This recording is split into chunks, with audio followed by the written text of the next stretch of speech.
Hey guys, so this wasn't a planned project, but the other day I had most likely some kids, because it happened around 10 o'clock at night, come by and throw a 6-inch rock through my window, and it went all the way through to the front window. So I have to get this back window replaced right now. But in the process of cleaning up all the glass, which if you've had a window broken, you know is everywhere, I ended up taking out the rear section of the car from the rear pad to the side panels. And while I have this off, what I decided to do was clean it all down, and since when I had the system in here, I was getting a little bit of a rattle from the back of the car. As you can hear, it's pretty crappy. So since I'm already at this point, I'm just going to add some insulation and some sound deadening material to soften the vibration for when I put a system back in here. It'll also just make driving down the road a whole lot quieter. I mean, the rattle's not bad at all, especially when there's no system in there, but when the system is in there and it's pounding pretty hard, you can hear it, especially if you're sitting in the back seat, and it's kind of annoying. As you can see, there's already some sound deadening from the factory, but that's where I tapped it before.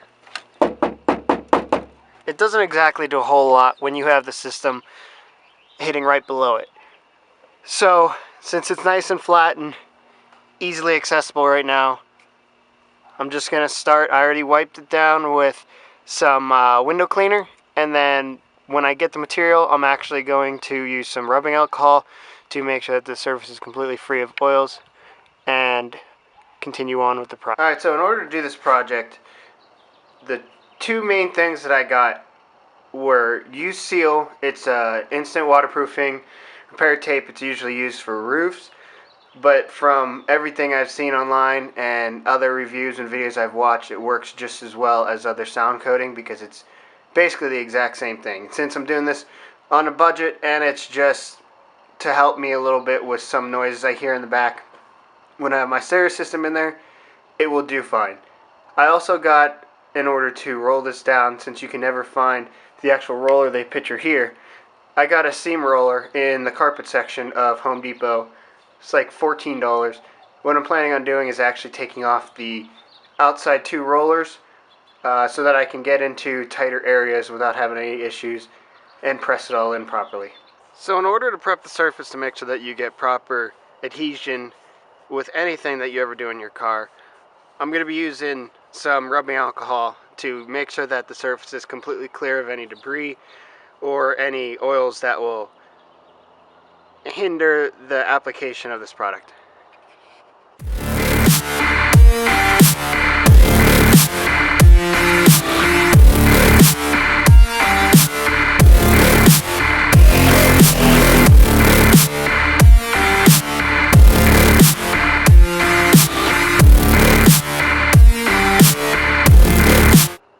So since it's super cold out here, it's actually shown that it's 36 degrees right now. And the package says do not apply unless the surface is at least 50 degrees or more.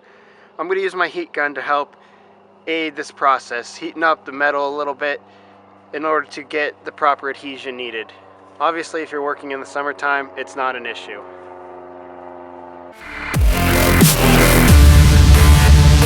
Now, I'm not getting super close to melt the paint or anything like that. I'm just lightly heating it up.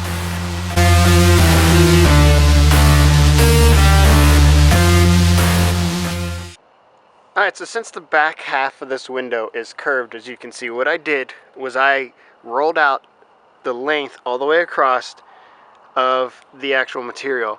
I cut that to length, and then what I did was I cut it in half. What this is going to allow me to do is somewhat follow the curve without having about a 2-inch gap in the middle, and when the pieces will overlap, they'll just cross over each other down in the lower section of the deck, and it won't matter because... Alright, so what I've done now is I've preheated the metal, but I've also preheated the back of the material. That way both materials are going to be at temperature, if not hotter, to give me proper adhesion. So you want to make sure you line it up right before you start taking material off. I'm just going to start with that corner right there. peel it back since I already peeled this back. I'm going to use the heat gun to heat it up as I'm going to make sure that I am actually getting good heat.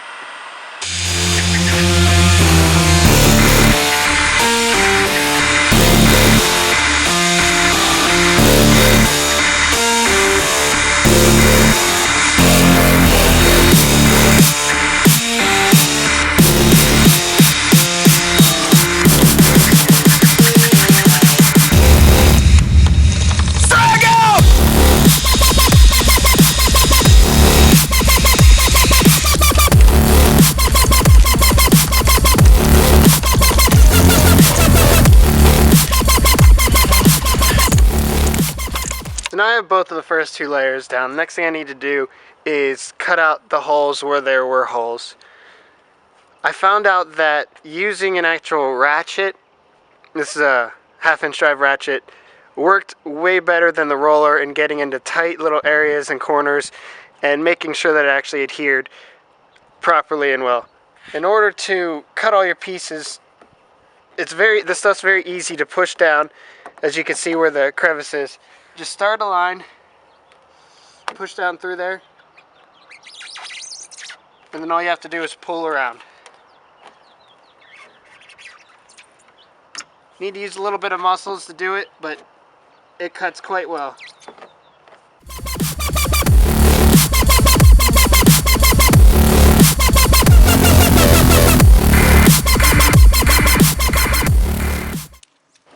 Then once you have it cut, I just follow it up again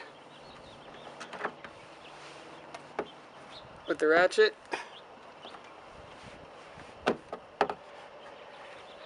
Ensuring that the edges are properly pressed down.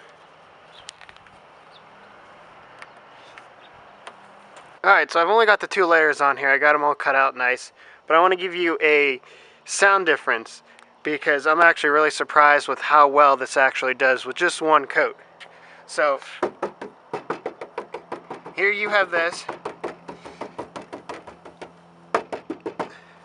Let's go with something a little harder.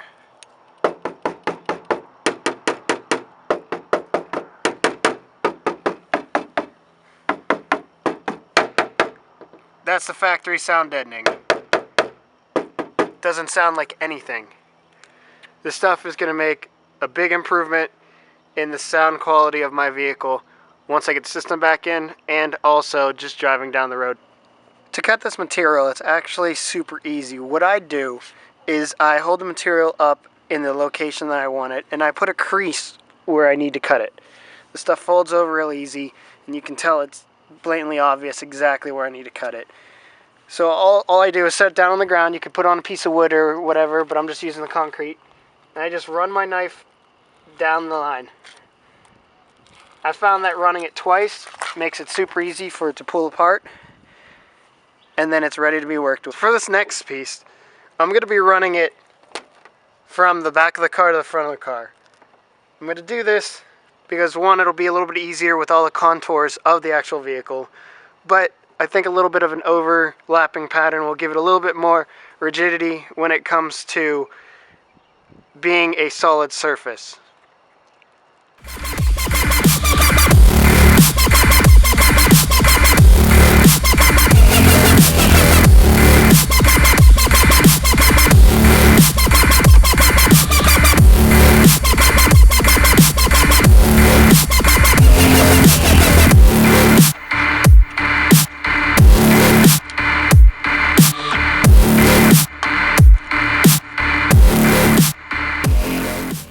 Alright, so one of the tricks I found when working in a contoured shape, such as this one right here, where I'm having to go around this latch, I found that if you actually heat the surface while you have the material on there, it makes it a lot easier to contour around the actual shape.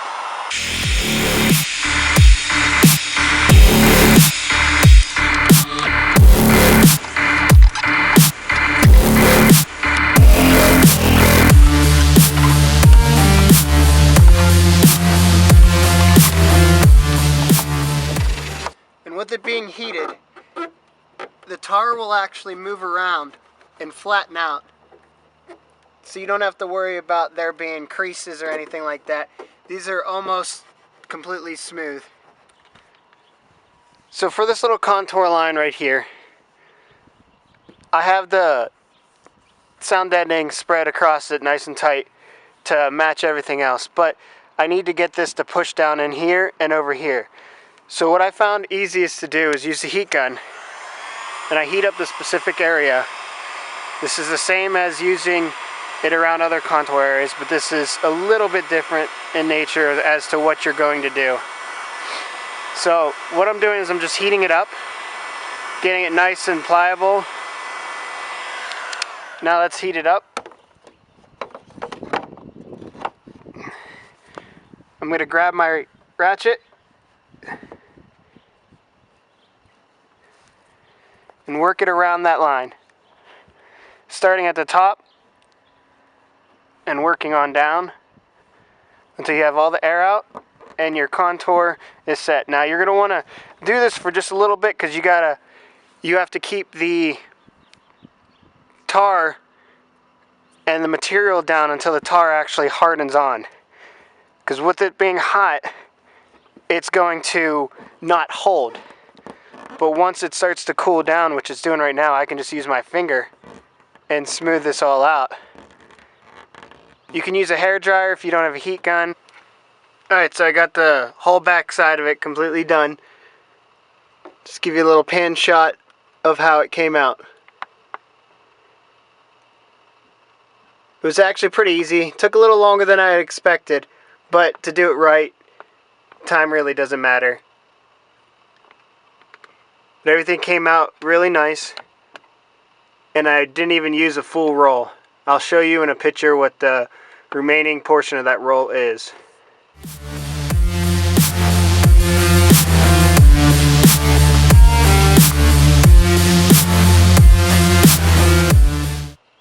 Alright, so now I have the project completely done. This is what the inside of the trunk looks like.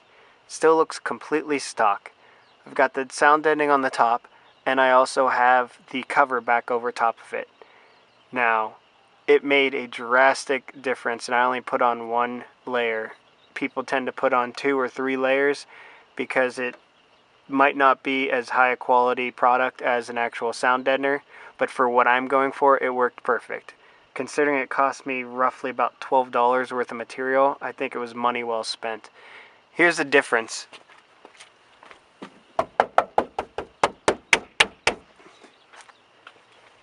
It's nice and solid, very sturdy, should help with normal driving and also with the stereo system put back in here. Thanks for watching this video. I hope that it was helpful in motivating you into trying one of these projects on your own. If you have any comments or questions, please leave them down below and let me know what you think about this video. Thanks for watching, and subscribe below.